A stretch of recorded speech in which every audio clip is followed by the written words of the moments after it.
It's not easy having these type of press conferences after going through what we have been through today. It's very sad for our parish.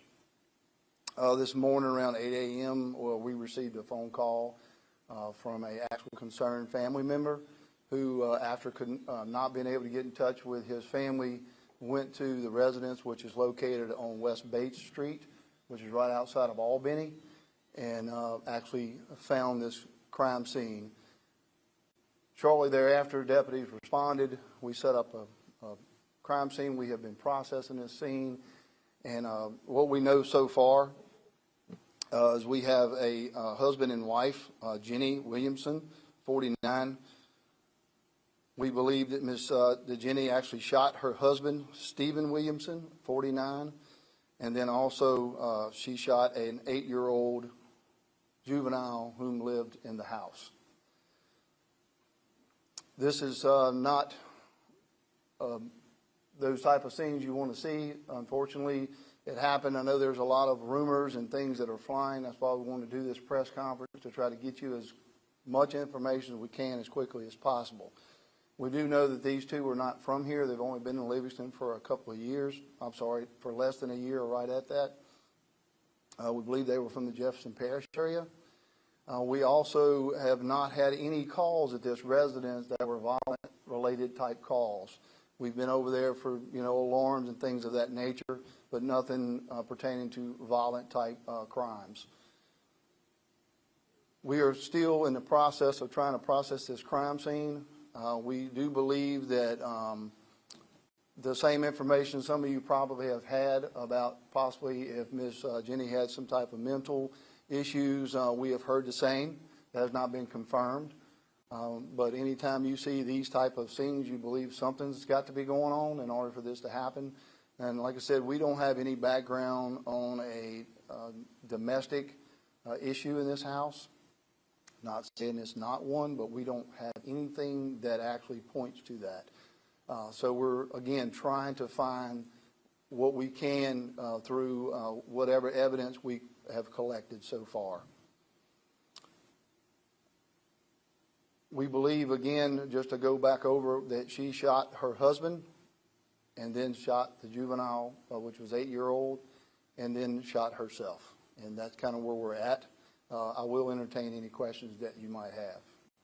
Karen? Do you know when it happened? We believe that this happened late Friday or early Saturday. Last week? No, this just past weekend. Yeah. Okay. Was the 8-year-old Jenny's daughter? It was not her child. It was just an 8-year-old that was living in the home that they had custody of.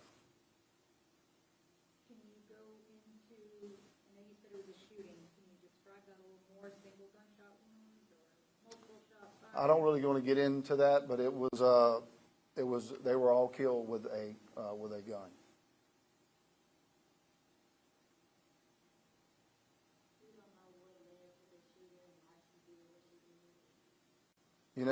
These are tough because the people that are involved are deceased. So it's having to rely on things, electronic devices, and trying to see if anybody may have known anything, talking with other family members. So it's going to be a process of trying to figure out what actually happened when there's no one that was actually there that witnessed it that would be able to talk to us. So it makes it really difficult in a crime scene and investigation, but it's going to be a timely process, but we'll get it and get through it and try to get more answers, because everybody wants to know why. And, I just can't answer that. Sheriff, you did say this appears to be domestic at this time? We don't know that it was domestic. So we don't have anything that points toward that, but obviously there's something going on for someone to pick up a gun and do what they did.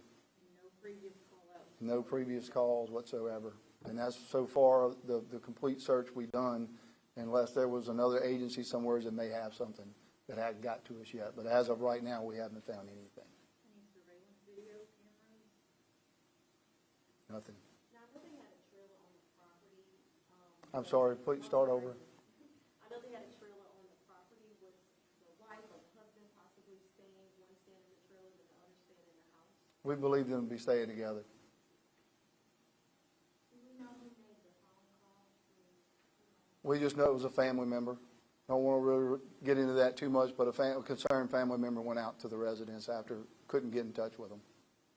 Do you have any more information on the juvenile, male, female, any other medical conditions or anything? We don't have anything on as far as a medical condition. We're trying to find next of kin. We're still in the process of making sure all the family members know. What's the process look like moving forward? I know you said it's kind of difficult in cases like this when everyone involved is now dead. So what's kind of the thought process moving forward? Well, just going through the evidence that you collected. And like I said, they're wrapping it up now, trying to process all the evidence and go through whatever electronic devices we may have. If we do have any type of surveillance video, anything like that, to just see if we can find something else. Possibly, maybe there was someone that came and visited them. Maybe they were in touch with a friend. We don't know. But as right now, all we have is what evidence that we've collected. Sure, if you're responsible, what's happened in your parish? This is horrible. I mean, this is something that you never want to see.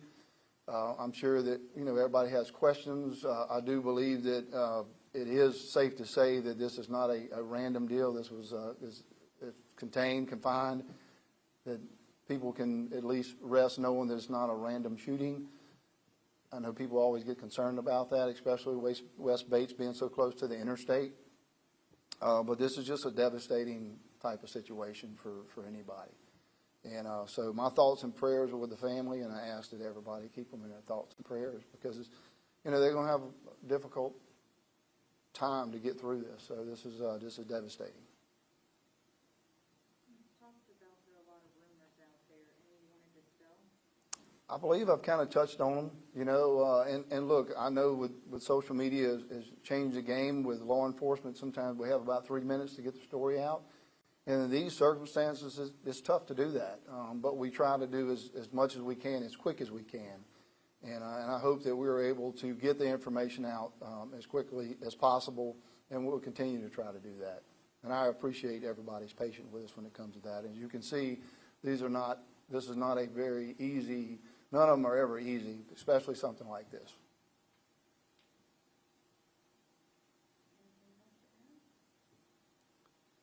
Have any other questions? Both of them were 49, and the juvenile child was 8. I appreciate y'all working with us to get this information out to our citizens. I know it's very important that they understand exactly what went on, and as we get more information, we'll do the best job we can to get that information out. And again, in closing, just please keep his family in your thoughts and prayers. They're going to need it. So thank you very much.